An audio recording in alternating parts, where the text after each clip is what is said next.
Well, do you got any Christmas wishes?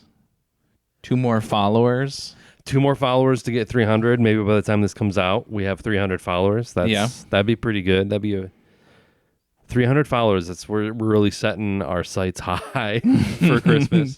Yeah. There's some other stuff that I think would be awesome if it happened around Christmas. That for the sake of,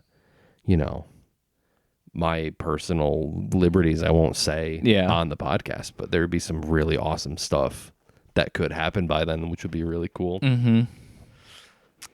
Yeah. Like something funny did kind of happen today, though. Mm-hmm. It's not really AI related, but whoop spanking they Grinch mistress. That's what I want for Christmas. Oh, they got one of him kissing girl Grinch's ass, like the Jack and Sally one. That's incredible. Oh my god. Ads on YouTube are awesome because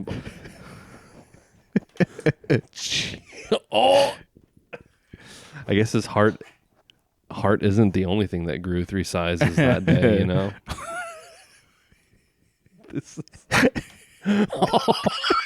Jesus Christ. This is fucking wild. You can go. I'm just I don't even know if this will make it into the show. You might cut this. Okay. In a one of the only good moves that Elon Musk has done with Twitter, he added a feature now where you can click on any profile and see when it was made and its country of origin. Oh, okay. Sure. Which is really funny now because Twitter is now just like a pay to play. Like you buy like a verification and then your posts get boosted and shit. Mm-hmm. So a lot of people capitalize on that and they'll post intentionally like salacious or, it's like engagement bait is what it's called. Mm-hmm. But now you can go to these profiles that are like the profile picture is like a bust of like some like Greek or Roman statue, like one of those guys. And the profile name is like America First, #1, make America great again. Like that's like the name of the profile. Mm-hmm. And then you click on the profile and you see its country of origin. Croatia. The top 3 that I've seen are India, Bangladesh, and Israel. So it's like there are like every single engagement bait account that I've seen, and we're owned. It's just like like we're so cooked.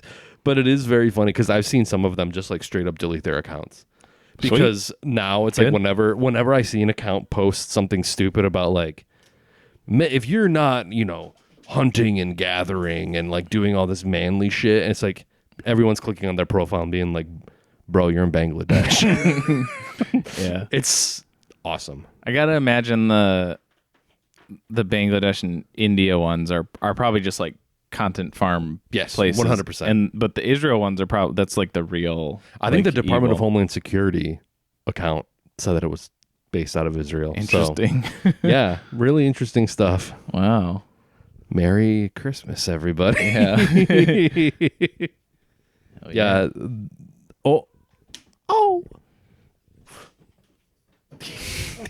This Pew. It's like shooting a rubber band and then a second rubber band gets shot. Yeah, that's a good way to put it. So that's all I've got. No cool AI news. No like That's okay. Yeah. Like a New Year's resolution is like stop talking about AI on the show. It's so hard. It's so hard not to. I just want the bubble to burst already. Yeah. Because I think it's gonna happen. I think people are gonna realize that like there's no tangible product. Mm-hmm. Because the whole thing, it's all like speculative money, right? Like Uber, when Uber first started, Uber was like worth billions, but it was losing billions. It wasn't made. And the whole idea was like, eventually we'll break even and then be profitable. But it's like, this is the way of the future. But at the end of the day, say what you will about Uber, it was like a tangible thing. Mm-hmm. You press a button on your phone and someone in a car shows up and it gets you from one place to another. But it's like with AI, what's the product? I don't know. It's Donkey Kong with a huge dick. It's I've Rick never and Morty like having butt sex with each other, which like you don't even need generative AI to find that. You can probably find Christmas ornaments of it if you really wanted to. That's what I was just thinking. Yeah. Like, why would you want AI to like when make you have deviant art? Yeah, why Or, would you like- want AI to make your smut when there are plenty of like, you know, lowercase f respectful freaks that will like do that shit for commission, and it'll be so much better. The quality will be so much better. Yeah. Welcome back, ladies and gents. Happy holidays. Ladies and gents. This is ThereWillBeDuds, episode 197, and I am your co-host TJ, and with me as always. As always, I am Nick. I was trying to go, I was like, happy, so I say, welcome back, ladies and gents. And I was trying to think of like, happy holidays, elves, and... Lady elves? Sure. I was trying to rhyme it. Yeah. But elves and... merriments. Sure, yeah. Yeah, as always, we watched a movie. It's our Christmas episode, obviously. So this time around the sun, we decided to watch a Christmas movie called Black Christmas from 1974, directed by Bob Clark. It follows a sorority house, a group of girls live in a sorority house at a college, as they are kind of terrorized by somebody calling them on the phone and leaving very creepy, crazy like messages, or just like on the phone, and also killing them. He also kills them off. It's a proto slasher, because a lot of people call like, Halloween the first slasher, but then you have like this. So this is kind of like the one before the one that everybody thinks of as the first. And who knows? There's probably something else before this. I mean, well, technically, a lot of people say like Psycho could be the first slasher. That is like the too. first thing that I thought of. Yeah. And Bob Clark himself doesn't consider this a slasher. I guess, Really? So. Yeah, It's a little different in that sense. It's not like what you think of when you think of a slasher, but it's similar to Psycho in the sense that like a lot of the violence is implied. Mm-hmm. It's like sort of, because the whole idea, the iconic bit of Psycho is like I think it's called like Soviet montage is like the technique, but it's like you see a rapid group of images that you form the image of her getting stabbed in your head, but you never actually see like the knife penetrates skin kind of thing. Your brain fills it in.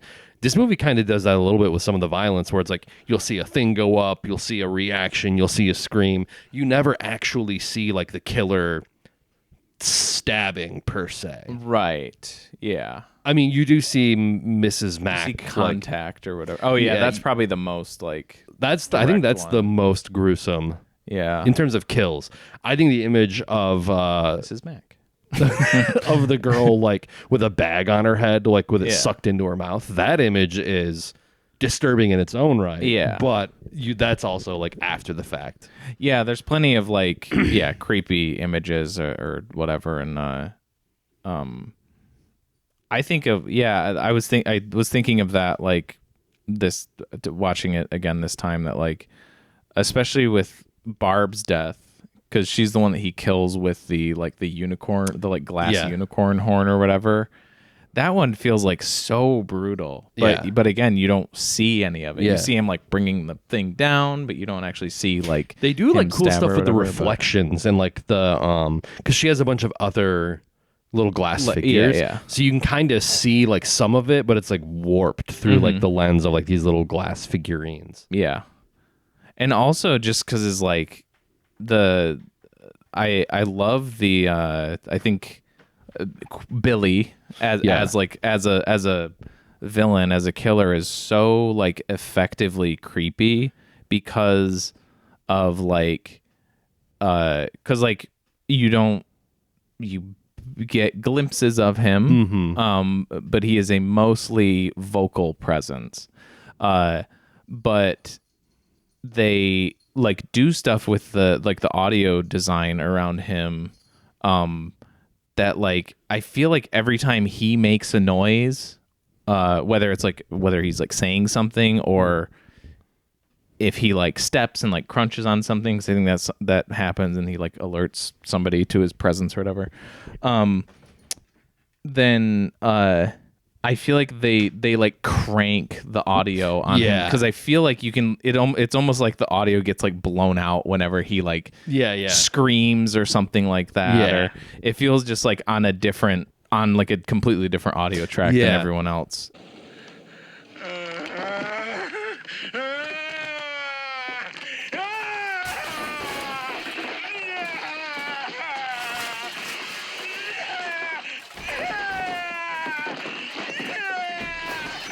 And then the other times, like the couple of times that you do see him, he has such a crazy look in his eyes.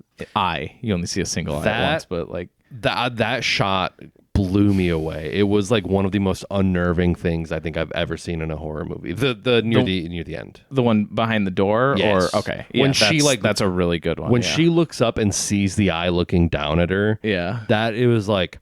It was I was very surprised at how affecting it was. And then like the only other time you see that is when he's about to kill Barb, and it's like the light is like just hitting the side of his face or whatever. I think he has curly hair. So there's some subtle clues that it's not Peter. Peter. Yes. Keir Delay. Yeah. I don't know. Which, having only seen him in 2001, seeing I know, dude. It's crazy. I'm like, he looks like an old man in 2001, and this is like 4 years, almost 10 years later. I think it'd be 6. I think 2001 that was like 68. Yeah, I think so. Okay. So it's not like that far out. Not that far out, but he is an adult man in that. Like he's playing like the captain of like a space mission. Like he's not a young guy or whatever. That's like maybe the most major case, or at least that I can like think of in recent memory. Oh, cool. Did you just open your phone?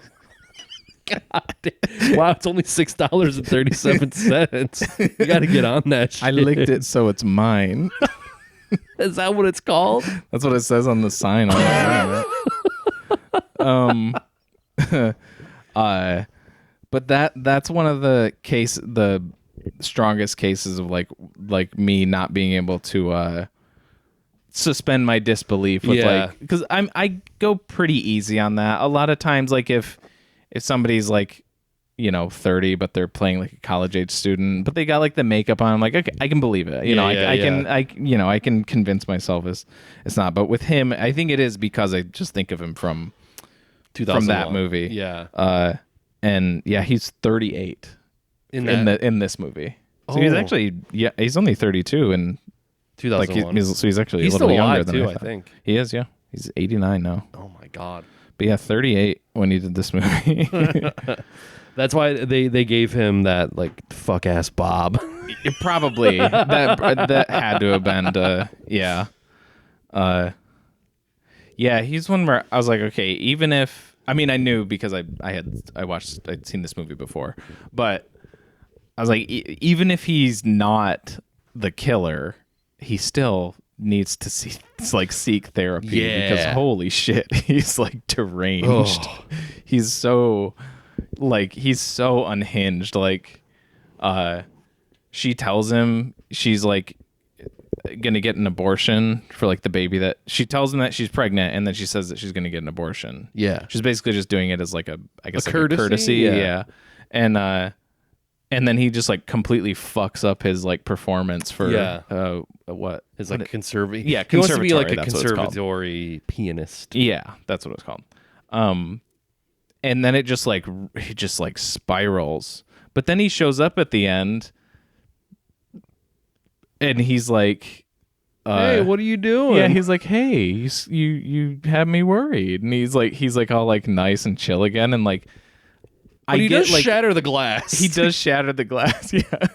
So he's still like, that's the thing is like, even if he's not Billy, which he's not, he's not doing himself any favors. I mean, who knows? She may have made the right call by killing him, or for real, incapacitating him. That would be a crazy twist.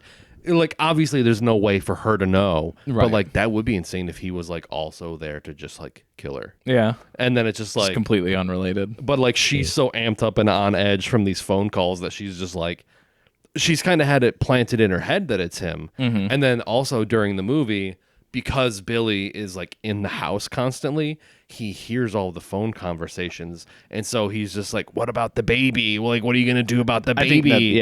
And so it's like it's planting the idea in her head that it could be Peter, because he's referencing things that only Peter and I have talked about, you know. But then the killer knows because he's in the house, right? Yeah.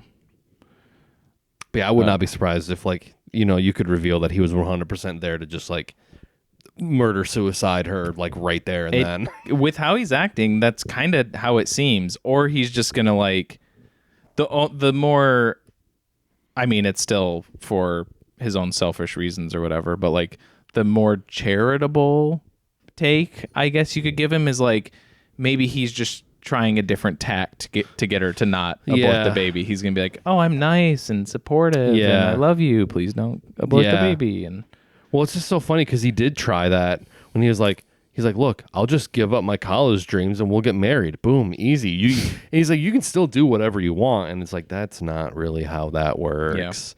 Also, because, Chloe and I watched this last night, and knowing that it came out in 1974, I don't know, like, I think thinking in like 2025 terms, although I guess you could say now with Roe v. Wade being overturned, like, I know, it's right? Like, a few years ago watching this, you would have been like, oh yeah, isn't that quaint? Like the idea of like an abortion. We don't really think about it that much because it's like a fairly commonplace thing. Like you can go to Planned Parenthood if you need to, and like they'll perform it, and it's like you go on with your day. But it's like that movie came out in 74. I think Roe v. Wade was like 73. So it's like a year out from that. Right around, it was early 70s. So it was like a hot really topic fresh. Probably back then. And I feel like the movie like deals with it in a pretty good way. Like it's like a proto slasher movie. There's like lots of like blood and like violence, but the way that it deals with like some of like women's issues and relationship issues, I'm like kind of surprised at how like respectful or like tactful it is, and I love that. Not leaning into just like, she wants to get an abortion because she's like a harlot and like she's just loose and giving it out around town or whatever. Like so many slasher movies from that time could have easily like made her character just like, they would have made her like the Barb character, who was like drunk and like talking about pussy and fellatio to like the cop. But it's like, no, I don't know. It's interesting. Aside from like the cool like horror aspect of it, that is one of the things that I love the most about this movie, is that like it puts so many movies that try to be like have like message movies today like to shame by how just easily it talks about like all of this stuff, and it's so present too. It's so like there constantly. Like it has a thing where like nearly every male character, like the John Saxon, like the main cop, which, did you recognize him? Yes, but I couldn't place it, and then I looked it up, and it's like he's in the Nightmare movies. He's her dad. Oh, is dad. he? Yeah. And he's also a cop in that. Yes, that's right. Okay. Yeah, I recognize. Yeah. I was maybe except for him, because he just kind of is there to do his job. Maybe there's something that you can look into there, but like from the jump, like Claire's dad shows up, and he's just kind of this presence that's like silently judging all of these girls for like, oh, they're drinking, oh, they're probably having sex. There's like a good bit. There's like comedy in this. There's like a good little bit of visual comedy where it's like, I think they're in Claire's room, and she has like this like the hippie poster where it's like it looks like two hippies just like having sex in the middle of a field. And it's like the peace sign. And Mrs. Mac is like looking at him and then realizes this is a bad look, and so she like kind of puts her hand and like covers up like his butthole, basically. Yeah. And so like my thing is that like you have a character like that who's there to like they're there in place of like, you know, they're the male, not the male gaze, but like the judginess, whatever, like putting Anglo-Saxon Christian man. Yeah, placing his judgment on all the women, and then you have Mrs. Mack there just kind of like dressing him down. Yeah. Not to his face usually, but but he also works as like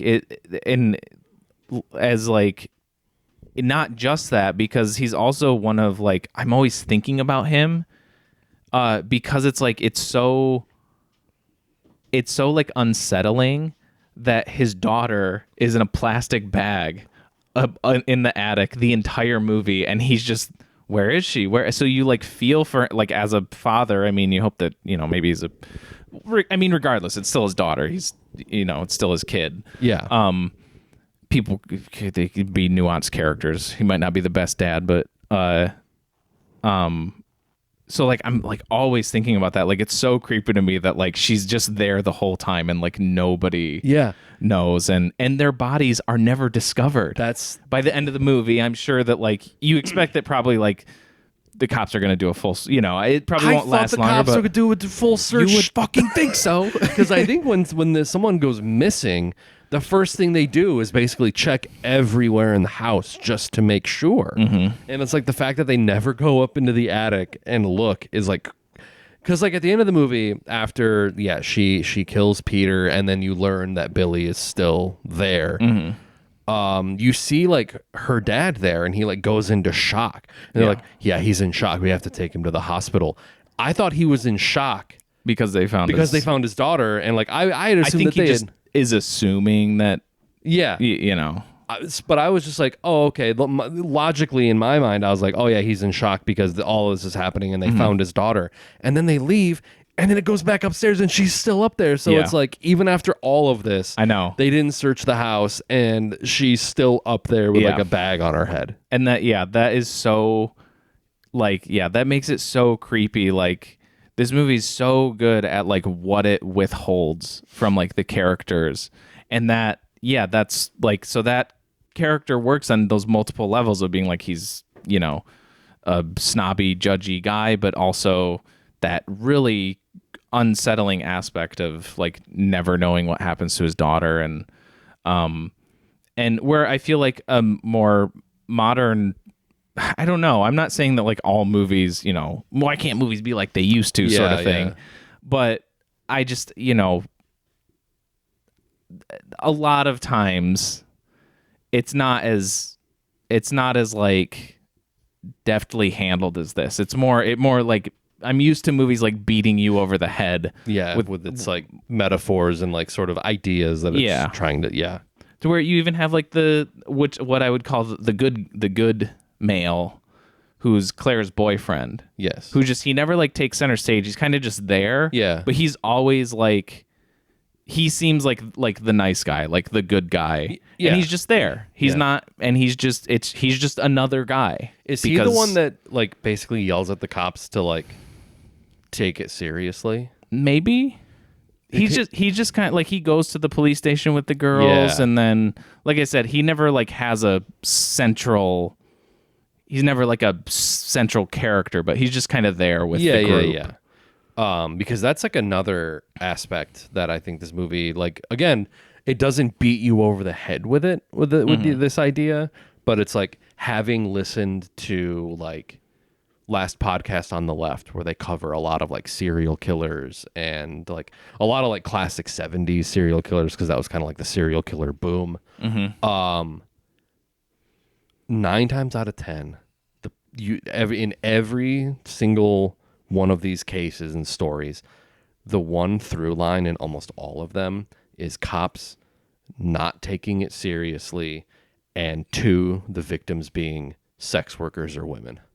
And it's like, this movie, they like don't take it. They're like, because Olivia Hussey calls like the cops, and it's just like, my friend is missing. This guy keeps leaving like he keeps calling and he's like saying really disturbing shit to me. And he's just like, well, did you call the phone provider? Did you call the like just very dismissive, like, oh, he's probably just trying to get his rocks off. Just, you know, blah, blah, blah, blah. Just ignore it, basically. Yeah. And if Claire's boyfriend is the character who I think he is, I think he's the one that kind of someone comes in and like yells at the cops to like take it seriously. Yeah, I know what you're talking about. They It's do. probably but it's like, him. But then it's like, oh, it took a male character to get the cops to like look into it and set up the wiretap and actually take it seriously. If that is him, then maybe that's like the point of his character is like he's there to be like the guy on their side who they need to get things done or whatever. Exactly. It's like, oh, who's the man in charge here? Oh, okay, I'll talk to you. It's like, you know, it's like you hear stories about like women going to like the doctors, and it's like if their husbands are there, like the doctor asks the men all of the questions about her health. It's like it's that type of deal where it's like a bunch of sorority girls. It's probably someone's boyfriend pulling a prank trying to call you. That guy. Yes, that is him. Yeah. Yes. I think that's the scene where he does that, actually. Yeah, he like confronts the cops, and like that's what it takes to get them to like actually look into it. Yeah.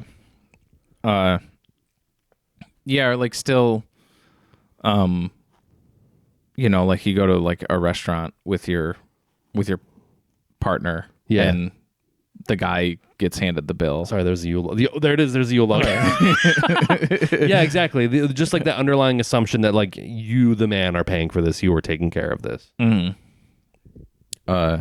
it still happens, and I don't know. It's not a big deal.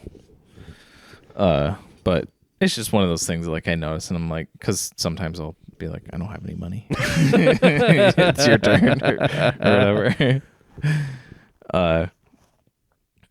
And then like how it the language around abortion is so, again, for the time, it's just so smart. It's so progressive for just this little, like, because I don't think this made a huge splash when it came out or anything. I think it's kind of one of those that has grown in popularity as time has went on. So just this little Canadian horror movie that has just such like intelligent commentary on abortion because she tells him, and she's like, again, she's just saying it as like a courtesy or whatever, just being like, I'm pregnant, but this is what's going to happen, and I've made my decision. And he instantly makes it about himself. Yeah. He instantly is like, oh, what did I do wrong? Yeah. And I feel like you're punishing me. Yeah. And like, oh my God, like having never went through that personally, but I'm like, I just know that that's how guys like talk about that shit to girls. Like, I know how dudes are. Like you didn't even consult me about it. Like you didn't even what you didn't ask what I thought. Yeah, and she's like, he's like, yeah, I know. She's like, yeah, I'm just letting you know. I felt like you should know, but I made my decision. I'm not asking your opinion. Or permission. Yeah. And then there's a scene like later on where they're talking about, I think it's the one where I think it's the scene where he's saying like, where he says that like we should get married and, you know, you can drop out of school, blah, blah, blah, blah, blah. And then she's like, I don't want to do that. I want to get my degree, or like I want to finish college or whatever. And they kind of they don't like they're not like yelling at each other, but they have like an argument or whatever. And then the scene ends with him going, okay, so what are we going to do about the baby? And he brings it back to that and it cuts away, but you can just imagine her being like, God damn it, dude. This guy is dense. Yeah.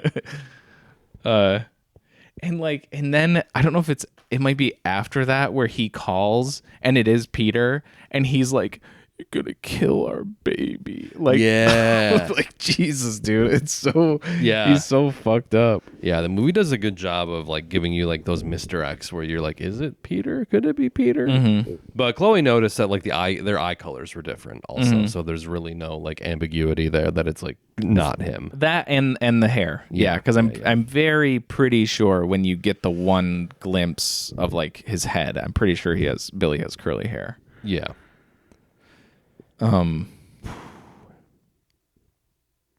I wonder, like, I don't know, maybe you're not supposed to think of it. Maybe it's just supposed to be a creepy horror movie thing.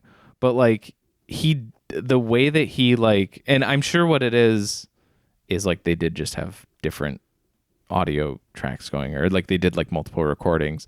But like there's a part where one of them, I think it's like the first time, and they kind of got it on speakerphone or whatever, and everybody's listening to it. And they're like, is that like more than one person? Because there's like it like changes. His voice changes a lot, and I think there's only one guy credited with the voice. Yeah, maybe there's just some uncredited ones, but there is such a variation in to the point where voice. like I feel like the voices even overlap. Like that too. So I know your name, Billy. Your answer is Billy. Who are you? For God's sake, what are you doing?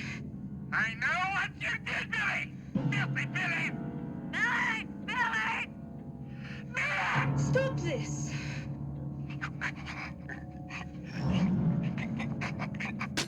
yeah, I don't know. That's what I mean. Like, I don't know if are you supposed to look into that? Are you supposed to think about that, or is it just it's creepy? You know? Yeah. Or is it like don't think about it? Does he like stay in the house the entire time, or does he leave?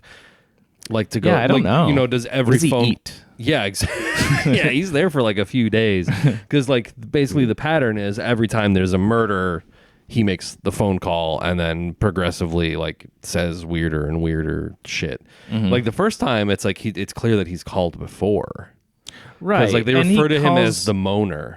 That's right. Yeah. And I think Barb talks to him and like kind of insults him, and that's when he's like, "I'm gonna kill you," and then hangs up the phone. Yeah. I'm gonna kill you first, maybe, or something. I don't know. He says. Yeah. Which then I wonder if like every time he calls them, is he killing another person?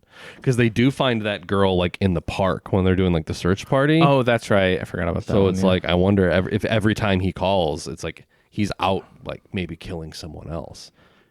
I loved that edit this time. I don't know if I picked that up the first time because it felt new to me this time, where you're following Claire's dad because they hear there was a body discovered in the park, and he's like, oh, it's my daughter.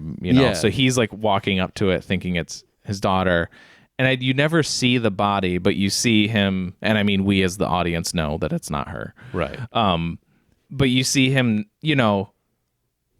I don't want to, like, he's still like horrified because it's still like a dead body, but you can tell that he has like relief, I guess. Yeah. And then you see that girl's mother walk up, and she like, and when she screams, you don't hear the scream, you hear the phone ring, and that was really cool. Yes. I loved that.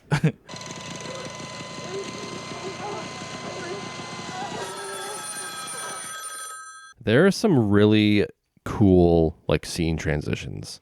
There was like a cool dissolve I remember at the beginning where you see Claire like sitting in the rocking chair with her mouth open and her eyes wide, and then I think it dissolves into like the church steeple, and that's when you meet her dad for the first time. But I feel like her mouth is like basically one of the windows in the church steeple or something like that. Okay. It made me think of like, like that transition. I think it's in The Godfather when it's like Marlon Brando laying in bed and then it cuts to like the landscape and like one of the bushes looks like a mustache on him or something like that. Yeah.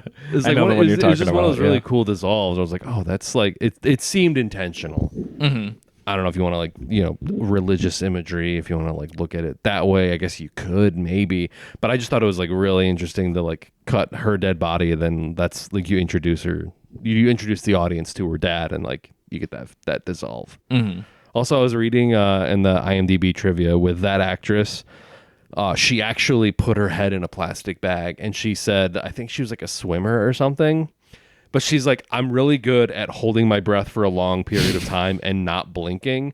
So like all of those shots, that's her just like, like just doing it like, Okay. you know, they're probably just like, all right, hold it as long as you can. And we're just going to get coverage of you like doing that. Oh, that's cool.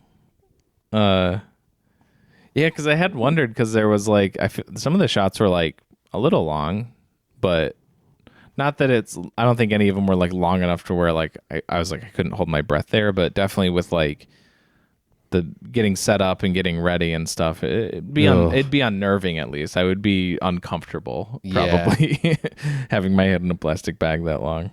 Yeah, that's like some shit that like Tom Cruise would insist on doing. Yeah. Like if there's a Mission Impossible movie where Ethan gets bagged and he has to like, Tom Cruise would be like, all right, I have this amount of oxygen. I can like breathe into this bag. And he just like does it for like 20 minutes. Mm-hmm. And it's just like, he's crazy. Yeah. I feel like I had more to say about Billy and like all the shit with him. Oh, Billy. I did that a couple times watching it. I kind of love that you don't know who he is. It's not a character that we've met. It's not like anybody. It's just a guy. Yeah. That's another point to like what I was saying about it, like knowing like what to withhold. Like, yeah. It you know, it's one of the great tricks of this is more like an intentional choice, but like people say like with Jaws or with Alien, it's scary because you don't really see them that much. They're barely in the movie, but those are more because of mechanical issues or like it just didn't look good. This was intentional. Yeah. And it's good. Yeah. It again, it makes him way creepier than like, what if it was Peter at the end? It's like, that'd deflate so much of the tension. Yeah, exactly. Or if they were just like, yeah, here he is. Yeah. Here's Billy. There would be he's like a guy, one final reveal where he like steps into frame and you can see everything and he's like laughing maniacally or something. Yeah. And it's like, oh, and he's messed up. He killed his whole family and now he hates women. And it's like, okay, cool. Are you referring to some of the later installments maybe?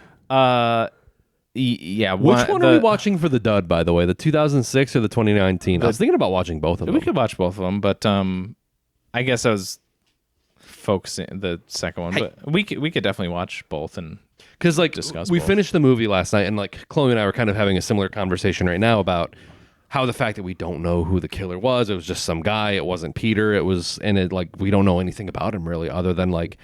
He's kind of like an unreliable killer too. Like you kind of can piece together. There's Billy and then there's Agnes, and they're yelling at each other. They have some sort of conflict, and then like she was reading to me like the synopsis of I think maybe the 2006 one, and it's like Billy is an insane asylum patient, and it's like I think it might be like the opening scene is like you see a little bit of I think you see him like in the asylum and. Maybe he breaks out, and then you get like a full backstory, and it's so unnecessary. Yeah, it's so and stupid. It doesn't make it a better or more interesting movie. It makes it worse. Yeah, like I like the idea that it's just a mysterious guy that we don't know. Mm-hmm. It makes that ending again so creepy, and also it's like I don't know.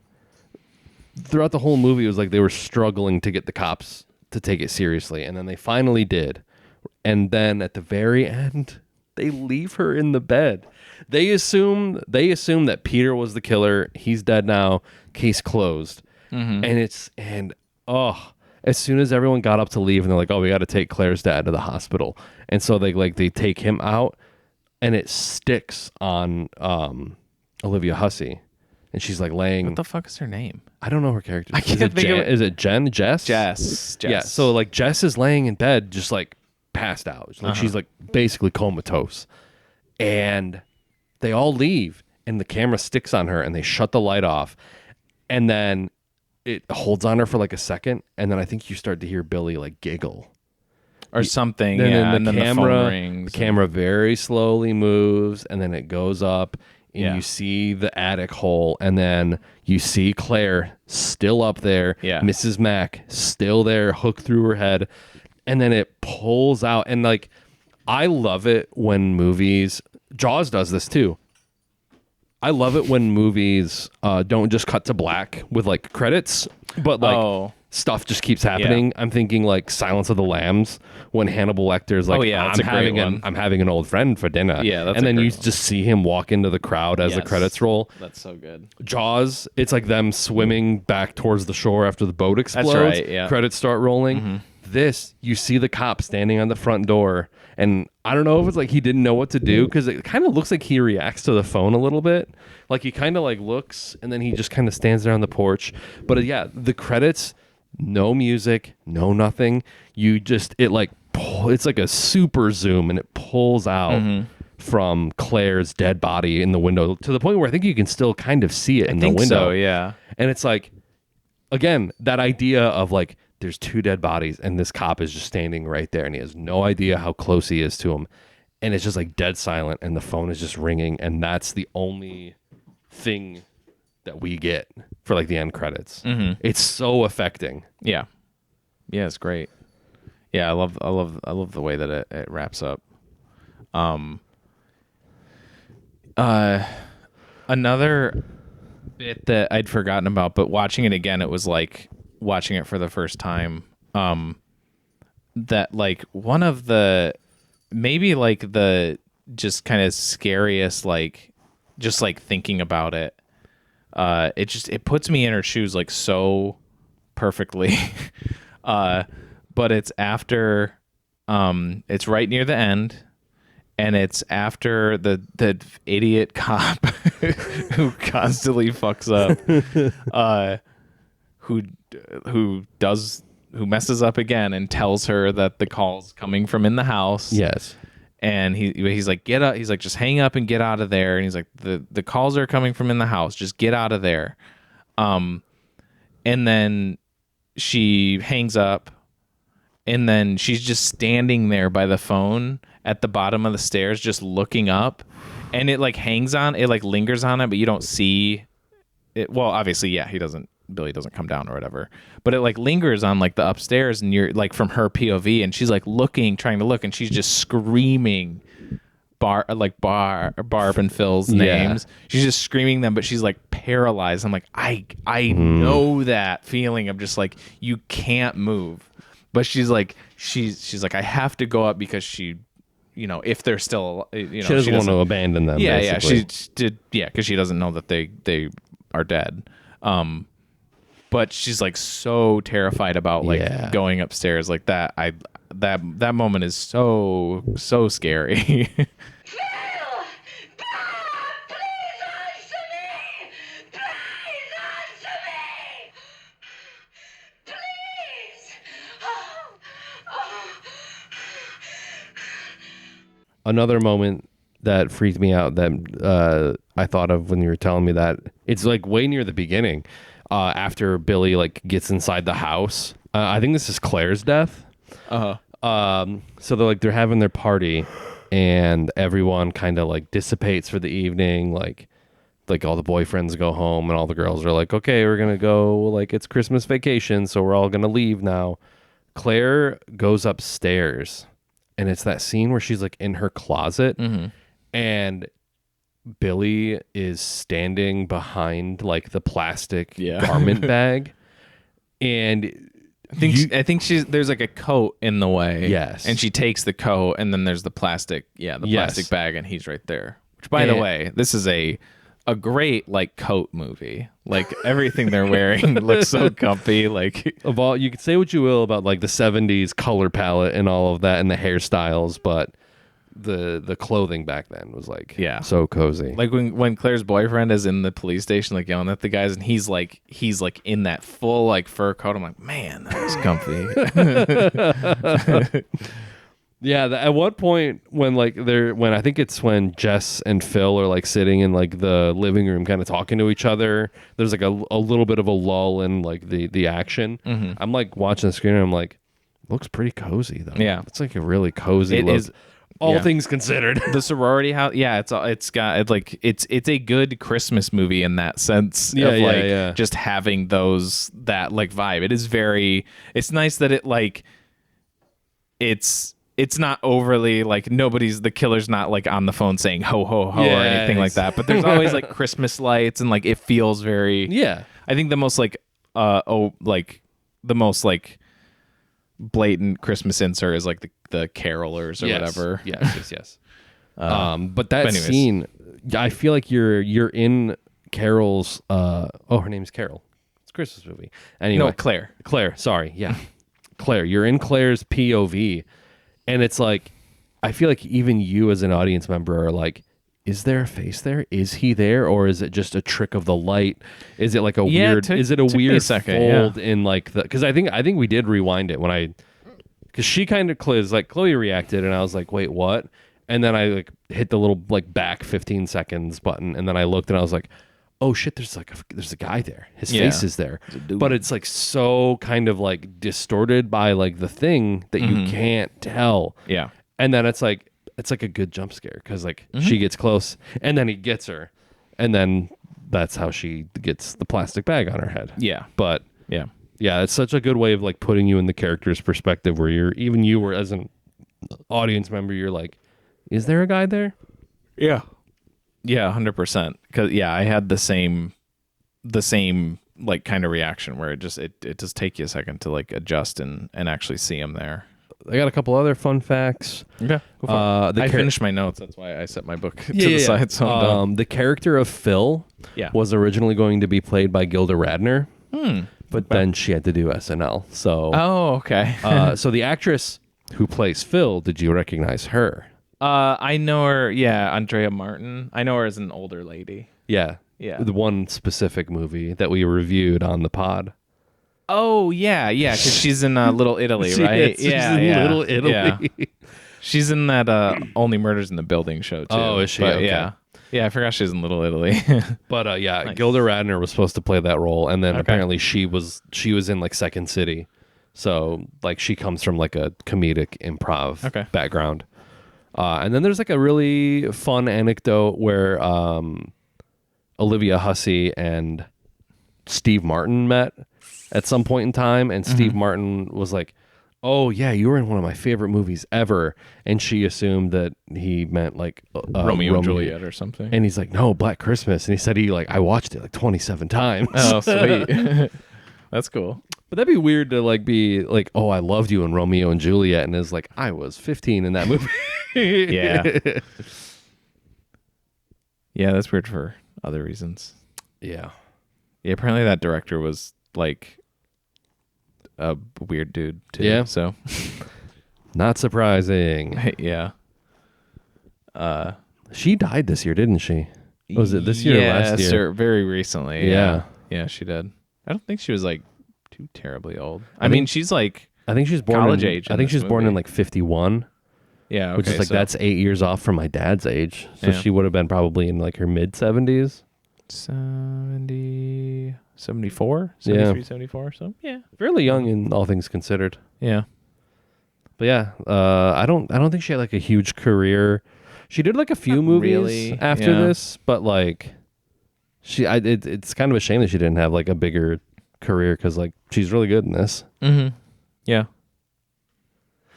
Is this the first movie with like the final girl? Can't be.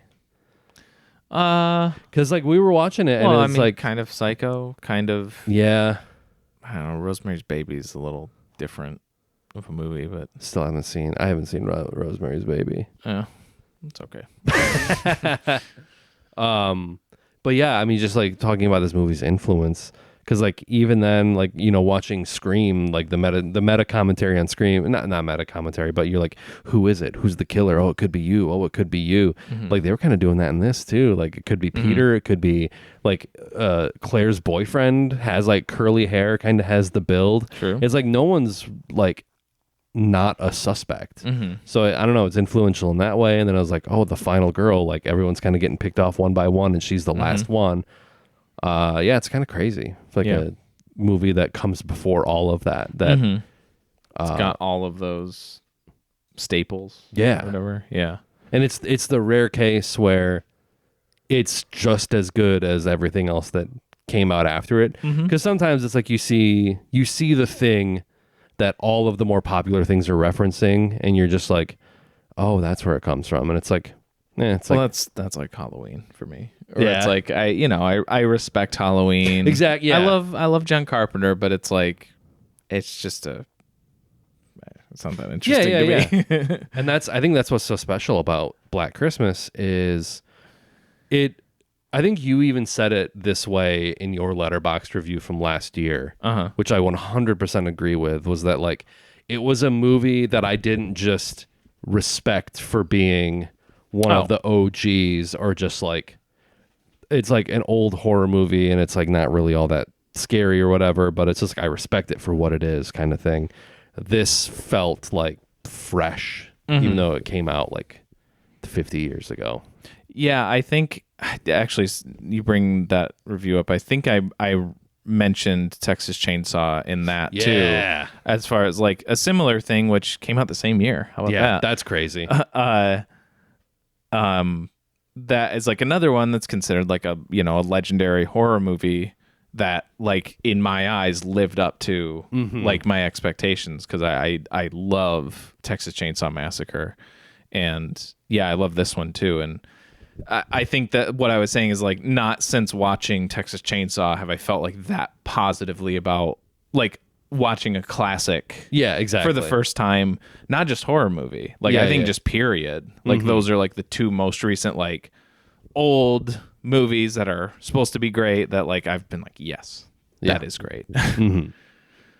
Other ones I'll give like, like a 6 or 7 too. Yeah, exactly. I think that's what Halloween ended up with, because I'm like, okay, that's my respectful respectful rating for it. That's what a lot of those ones get, where I'm like, I get it, I get where you're coming from, just not for me. Yeah. Not as much for me. These ones though, yeah, this one's great. what time are we at? 58 minutes. 58. 58. Okay. But I think we were kind of bullshitting around for the first like 5 minutes. Just yeah, so if you want to move to scores, we can move to scores. sure. How about you go? Honestly, I think I'm sitting at like a 9. I really liked it. We put the Christmas tree up yesterday, actually. Nice. So it was kind of a perfect little pairing of, I came home from work and Chloe set the tree up, and then we put the lights on, and like there were candles and like Christmas music playing. It was like very cozy atmosphere in the apartment. And then we watched it, and it was like, I don't know, just a really good experience. And like, she's like, when are you coming home after you're recording this tonight? Because I don't want to be in the apartment by myself. She loved it too, but she was also just like, I put off watching this for a long time because like home invasion shit is like one of her worst phobias and fears. And luckily we live in like a like 1 floor apartment, so we don't have like an upstairs or a downstairs or anything like that. If we were like renting a house and there was like a basement or an attic, like I would not be here right now. We would be recording at our place. But all that being said, we touched on like all the social issues that it covers in such a not beat you over the head with it way that's like refreshing. All the performances are great. Specifically like Olivia Hussey's really, really good. There's like some cool cinematography. Yeah, the there's shots, some really cool shots. Yeah, I can't believe we didn't talk about the that. part where they're like the guy's trying to trace the call, and like the camera's moving in between all of the things, cool. and you can see him running through all of the things to find the phone so they can trace the call. And I feel like there's a really cool zoom on like John Saxon as he's like sitting at his desk smoking on the cigarette, and then like whenever the phone rings, it's almost like a character itself. They all just kind of stop what they're doing and then they pick it up, and I feel like there's like this really like long zoom in on John. I don't know. There's so many cool camera tricks. And the beginning, I didn't even talk about this. GoPros didn't exist back then. So like when it's him, his the POV of him climbing up the house. Yeah. I'm like, how did they do that? Because I mean, you think cameras back in the 70s, I think they shot it on like Panavision. Right. So that's like I would imagine bulky camera. Yeah. So I don't know if they just got like a little like maybe like 16 millimeter like smaller thing and attached it to his head or his chest or something. Yeah, I don't know. But like when the camera's moving, I'm like, okay, yeah, they're doing like the Evil Dead cam, like they're like kind of POV. But then you see his hands come out and he starts climbing, and I'm like, holy shit! He's like knocking shit over. Yeah. And like, yeah. So yeah, the 9 for me. It was, everything about it's really cool. Nice. I'm gonna go. I'm gonna stick with my rating from last year. I'm gonna go a strong 8 for me. A really strong 8. I had to be honest. I was really crunched for time, so this was a second monitor watch this time, and I'm really bummed because I'm like, I wanted to give this my like full attention, but I had seen it. I watched it last year, and it's like, watching it this time, it was still fresh enough, and I was paying enough attention, especially like and I'm like, there were scenes where I was like, oh, I'm zoning in for this one. Yeah. But I really would have liked to have fully tune in for it. I think that's what it deserves. And also, I'm sure I feel like watching this because both times I've watched this was pre-Christmas time for us, because we're people who we set up our Christmas stuff Thanksgiving weekend. So like right after like Black Friday or like that Saturday or whatever is when we do our Christmas decorations. So had this been pushed back like to next week or whatever, and I'd have it up, I'm like, I like in that zone, in that mood, I'd be like, oh hell yeah, this is yeah. So with all that said, I'm like, maybe next year when it's not for this, when it's not for anything, I'll make sure to wait and I'll watch it in December in prime Christmas time, and I'll give it the rating it truly deserves. But yeah, to being honest with my watch now and whatever, stick with an 8. But yeah, still really solid.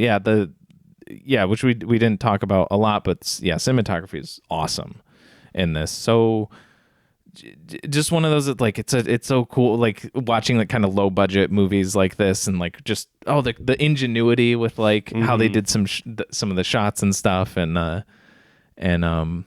just really way smarter than it seems like it should be.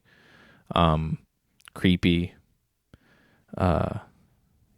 Great. It's one of, it's probably one of the best slashers in my eyes. One of the best Christmas movies. Yeah. Period. Did we mention that Bob Clark went on to do A Christmas Story after this, like a few years later? No, which is just insane. It's there's gotta be like a Cracked article from 2005 that's like speculating that the character of Billy from Black Christmas is like the dad in A Christmas Story. It's like, or it's Ralph or Randy. It's like the 5 little brother. Crazy theories that and it's just like, they find those like little coincidences, but they'd be like, oh, Bob Clark did both of those movies, so like they're both Christmas movies, so they got to be connected. So it's like, oh, Billy is actually the Santa Claus guy that pushes him down the slide or whatever. Oh yeah, there you go. Just like trying to find any connective tissue between the two. Yeah, there's he also did Porky's and that's Baby right. Geniuses too. That's great. And then he died, and then perfect legacy. Superbabies, Baby Geniuses 2 killed him. They got King Ghidorah. That was Michael Rappaport. There was a dude in this movie named Michael Rapport who was an actor. Was there? And for a split second, funny. I was like, is Michael Rappaport in this movie? But I think he would have been like 10 years old, maybe. Yeah. Did you hear that? This is kind of unrelated, but not fully. Did you hear they're doing a remake of Silent Night, Deadly Night? I think it's supposed to come out like in December or something. Is it the same guy that did the original one? No. I know. I'm thinking of Sleepaway Camp. They're doing a Sleepaway Camp remake, and the original writer-director's coming back for that. Okay, interesting. But I did not hear. Maybe I don't think I heard about the Silent Night, Deadly Night.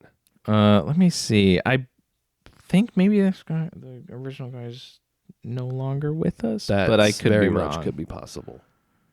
Man, I want to watch the fourth Silent Night, Deadly Night again. That movie rocked. Yeah, I did watch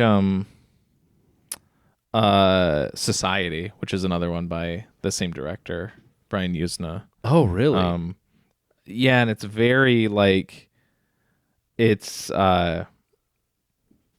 It's like way different, but it also has like a lot of similarities Interesting. to Silent Night, Deadly Night, because there's like weird like culty stuff. There's a lot of like goopy practical effects. It was pretty cool though. Okay. I liked it a lot.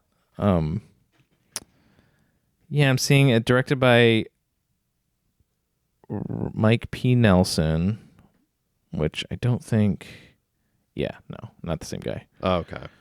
They did do a remake already in 2012, which I watched, and it was very just like bland. Yeah. I can't even say it was like terrible. It was just very bland. It didn't have any of the fun. It was just like a serious like horror movie. Yeah.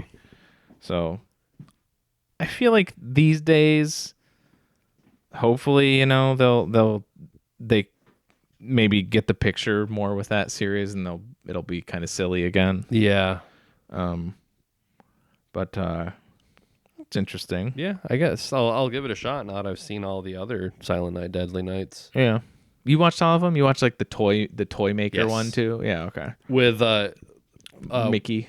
yeah, what's his name? Like his name is like Mr. Pedo, and they're like, Oh yeah, that's right. I forgot about that. and it's Yeah. like, it's a terrible name for like a guy who runs a toy store. Yeah. Yeah, that's so weird. And I think the idea is that it was like Geppetto. spelled. Yeah, that's right. It's Geppetto. That's right. Because like the one dude at the end is revealed to be like a living robot essentially. Yeah, that's Man, right. that movie, though, that series ends on a very weird so note. weird. Yeah. But the fourth one, I remember liking a lot. I don't think it's Brian Yuzna. I don't think he did that one. No, that's what I was saying. Yeah, Brian Yuzna did number 4. Oh, he did the good one, and I was saying that he also did the other movie that I saw, Okay. Society. Yes. Okay. Now, yes. Yeah. Did he do Reanimator? No, that's Stuart Gordon. Okay. I think that there's some they work together. Like Yeah. he was like he might have been special effects on that, Okay. or like, and I think Stuart Gordon produced some of his movies. Like, they were intertwined in ways. Okay. In the because 80s. Is it Brian? Yuzna. Yeah, IAN and then YUZNA. Yeah, because they Beyond Reanimator. I think he maybe is like a writer on some of those. He I think he did do Beyond Reanimator. He did like one of the sequels or whatever. Okay. Bride of Reanimator producer, Honey I Shrunk the Kids co-producer. Damn, he has an interesting career. Yeah, he produced the original Reanimator.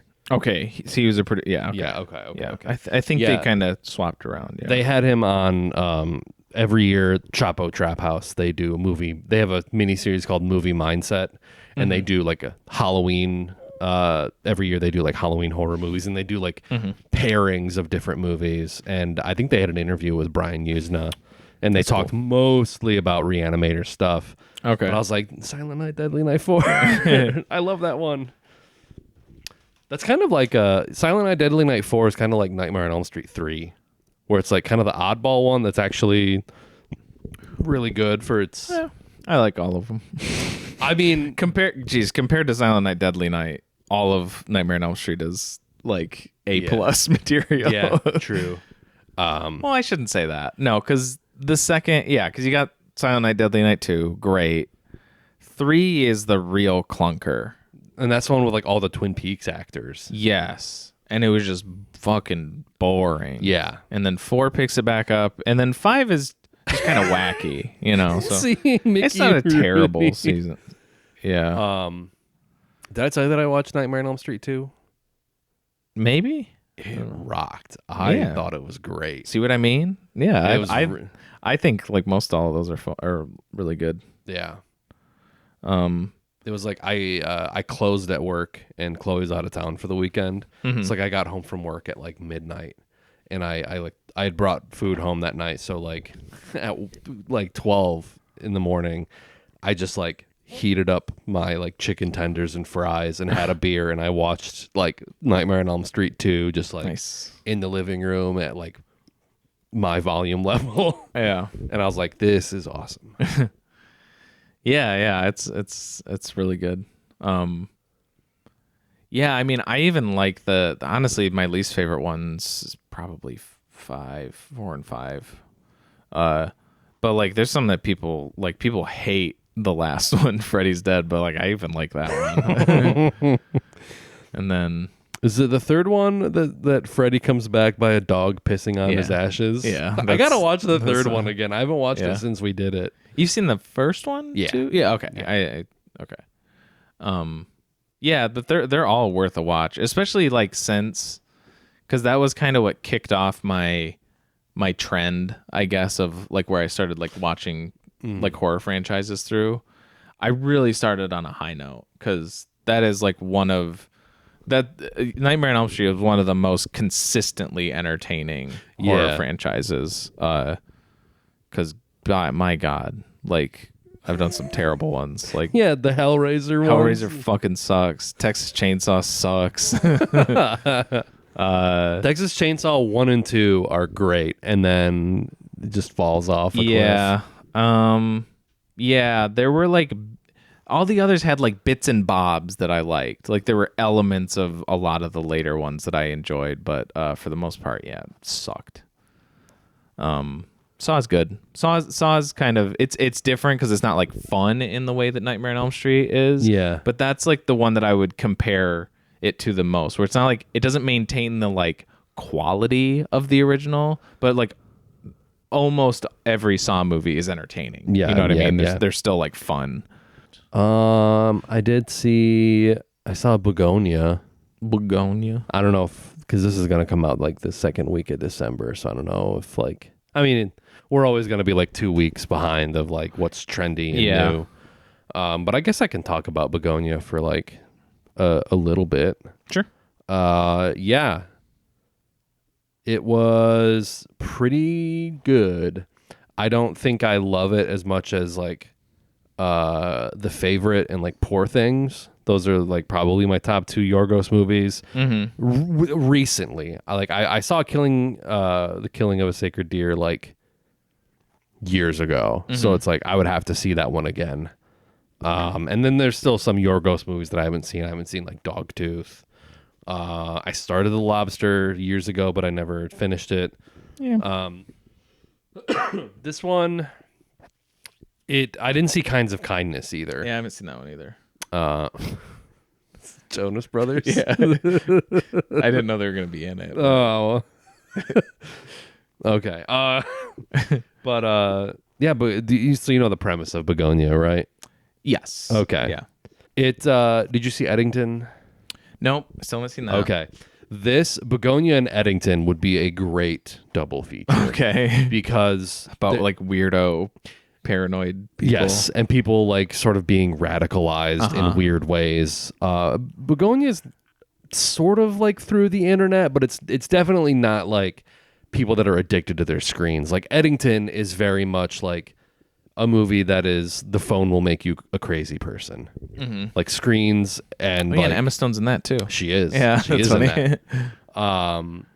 But they're both like movies that kind of are speaking about today's current problems.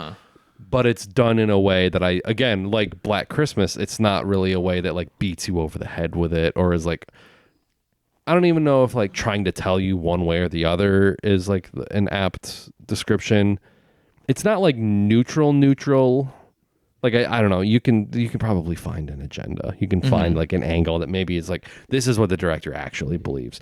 But again, it's not like forcing it down your throat. And Bugonia is really good at doing that, where it's like you kind of have sympathy for both characters, for Emma Stone and like Jesse Plemons. And Jesse Plemons is like so good in this because he is like the paranoid, gone down the rabbit hole, like conspiracy theorist.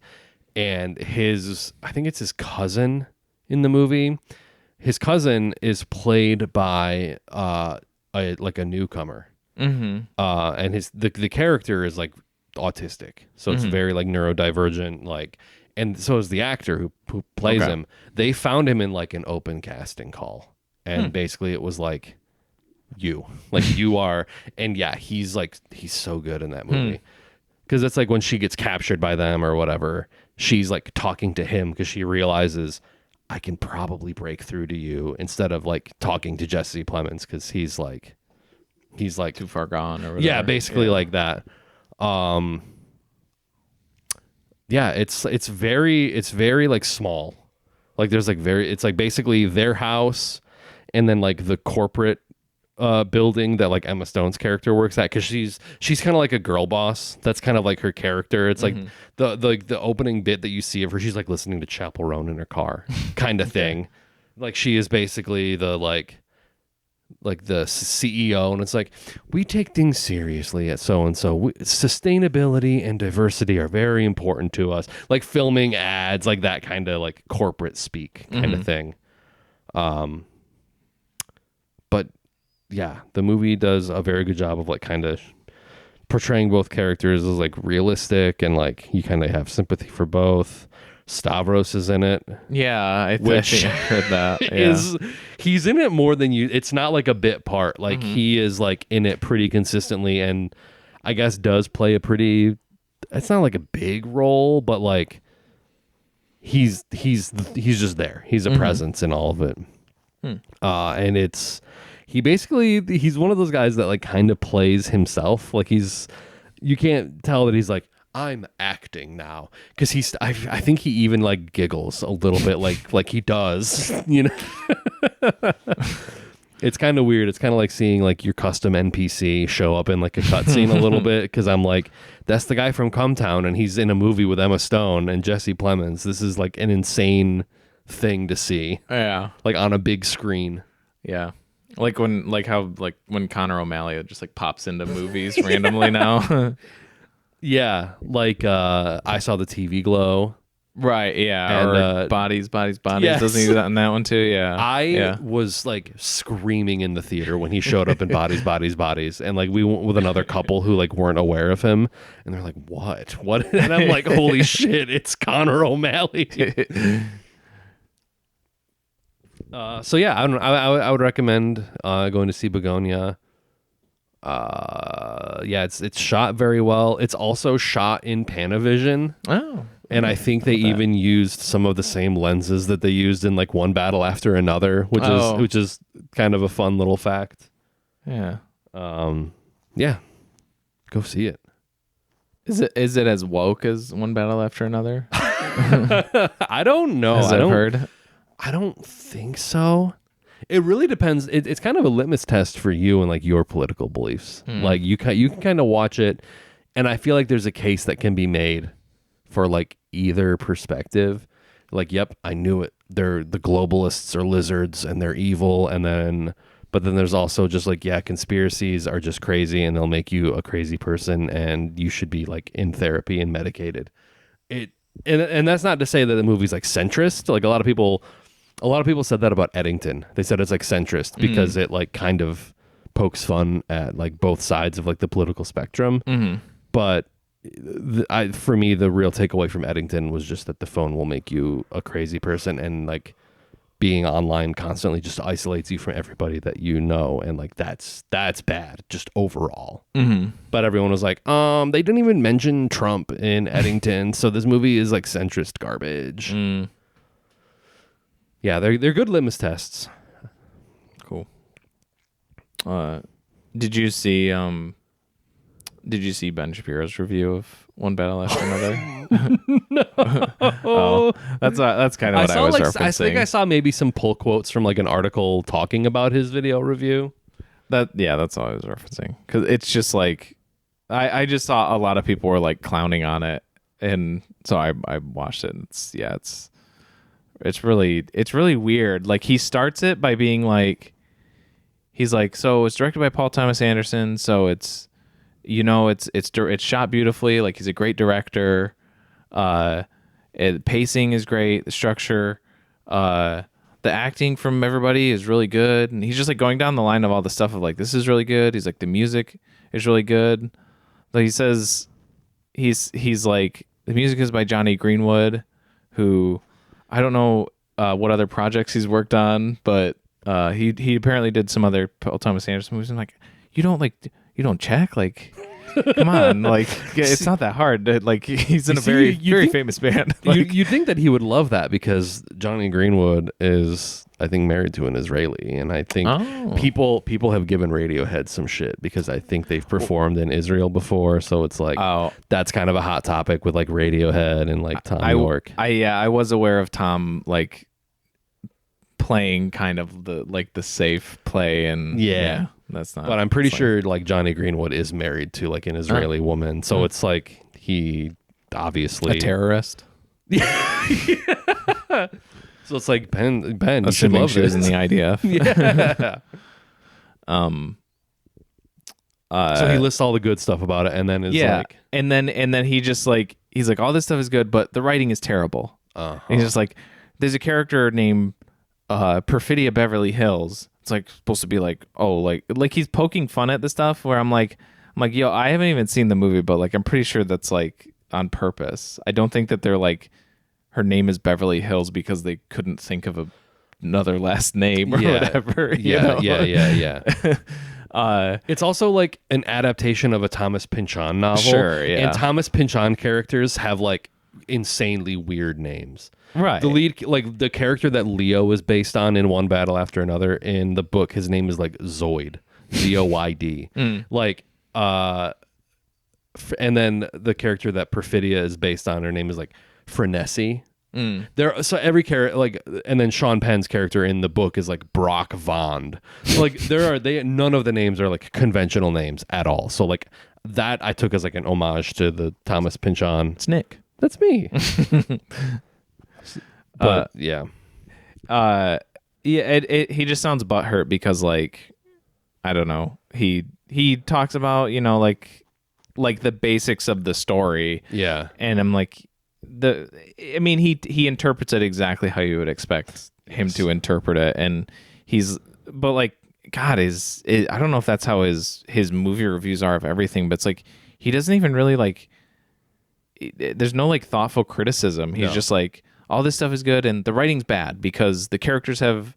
He doesn't say this verbatim, but it's basically like the writing is bad because the characters have dumb names, and like he talks about like how the group of like the Christmas adventurers, and he's like, that's like such a stupid name. It's like, I don't think it's supposed to be like serious, like like I don't know. Again, I still haven't seen it, but like I can just tell that like, that I don't think you're supposed to think that that's like a cool name or something. Well, did he explain who the Christmas adventurers are? That's the Sean Penn. That's like what he's trying to get in on, but or they're something like that. They're like or a white supremacist. Yeah, something like that. And like the whole idea, I think the movie is like basically pointing out that like white supremacists are dorks. Yeah, because like the characters are wearing like Patagonia vests and they, like live in the suburbs. Jim Downey is one of the members of the Christmas Adventures, and he's got some great lines. It's like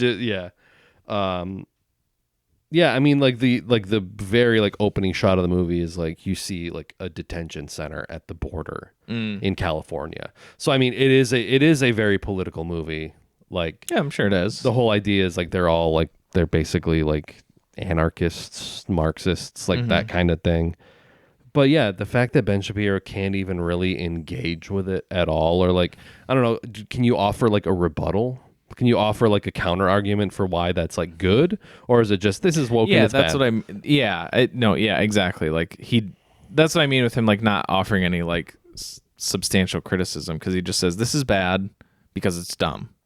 That's his criticism for everything. It's dumb, so it's bad. Well, it's like if he tries to like have a thoughtful review about it and maybe like try to see it from another perspective, his audience might start doing that too, and then maybe his audience might realize that Ben Shapiro is like kind of a charlatan and a liar. Shit, that's Nick. Oh fuck, I messed up. That was Kevin before. And then his audience might leave him because they might start to like think about things outside of this like extremely narrow lens of woke versus based. Yeah. What a terrible existence. His sister was doing that too on YouTube for a while. His sister and like her husband, they would do these videos where like they'd set up a microphone in like their kitchen and they would like talk about Pulp Fiction. And I don't think she's as much as a grifter about it as Ben is. Like I think her whole shtick is like being like I'm a trad wife. Yes. Yeah. But But then the other thing about Ben Shapiro's sister, Oh, her big. her big neck, I don't know if I should say that. and it's like, I think she that knows. She knows what she's doing. I think, Yeah, like, she knows exactly what she's doing. and it is working. Yeah, right. That's what Ben doesn't got. He's never gonna have. It's like Ben, transition. Like, Just do it. if you really want to trigger some leftists, like, boy, But also, like, you don't have to work that hard. the proof is in the pudding. Look at your sister. You just have to transition. It's Yeah. right there. Yeah, You could do it. Well, didn't he already? Isn't that who that Brett Cooper is too? Isn't that weird that there's like another Ben Shapiro clone? Do you know what I'm talking about? Who's Brett Cooper? Maybe She's like, I don't know if she does Daily Wire but she looks just like him, but she's completely unrelated. But is she one of the like Daily Wire people, like where she goes out with like a little microphone and tries to like talk to people on the street and get them to like? no, I think usually when I see her, she's just like at a desk, like him. Just like, Oh, was she in one of those movies that tanked? like one of the Daily Wire movies? Yes. Maybe.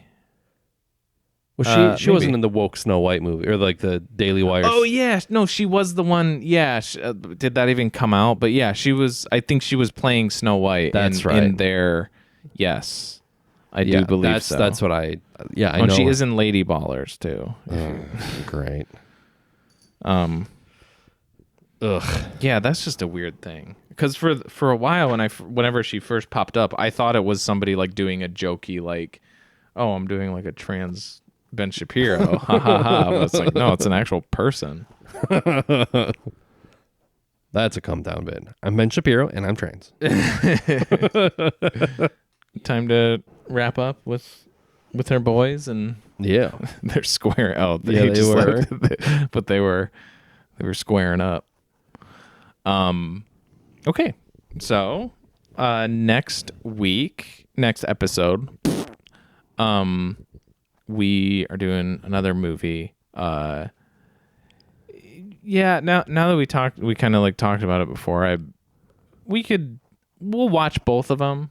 I don't know if I want to make like if we want to do like them each, Yeah. or so tentative. But we're going to watch both of the Black Christmas remakes, the one from like 2005 or 2006 or whatever, and the one from 2019. Both just called Black Christmas, directed by people who shouldn't be allowed to direct movies. So yeah, we're gonna talk about those. Those are gonna be dud movies. Yeah.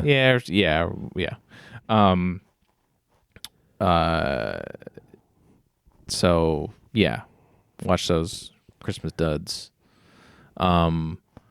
We'll watch those before the next episode if you don't want to be spoiled for them. These episodes come out on Wednesdays at 7 p.m. EST on YouTube in video form, as well as Spotify, Apple Podcasts, and more in audio form. We also have social pages on Facebook, Instagram, Twitter, and TikTok. Leave a sub, leave a like. Trying to get to 300. Two more followers on our YouTube, please. And with all that said, don't shit me. I'm TJ, and with me as always. Oh, Billy. I don't like that. And I'm Nick. Oh, Mac, they saw what we did, Mac. Mac, I threw the hair tie, Mac, and they saw you go get it. Oh, he's looking too. Mac, and he's He's like working. He's like, what?